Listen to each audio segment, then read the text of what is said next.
শিক্ষার্থীদের কাজ হচ্ছে আমাদেরকে প্রশ্ন করা, আর আমাদের কাজ হচ্ছে আমরা যে কমিটমেন্ট গুলো দিয়েছি সেগুলো বাস্তবায়ন করা।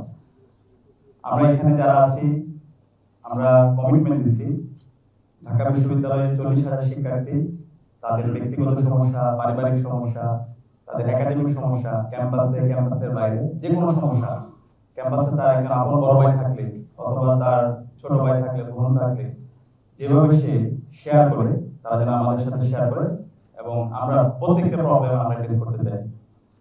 একই সাথে আমরা নির্বাচন হওয়ার পর থেকে আমাদের যারা সহযোদ্ধারা ছিল আমরা সবার কাছে যাওয়ার চেষ্টা করেছি, তাদের কথাগুলো শোনার চেষ্টা করেছি।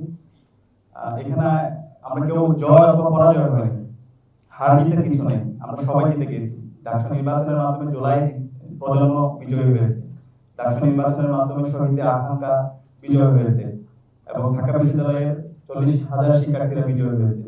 তো আমাদের যারা সহযোদ্ধারা আছে তাদের যে ইস্তেহার, তাদের যে প্রত্যাশা, সে প্রত্যাশায় আমরা বাস্তবায়ন করব।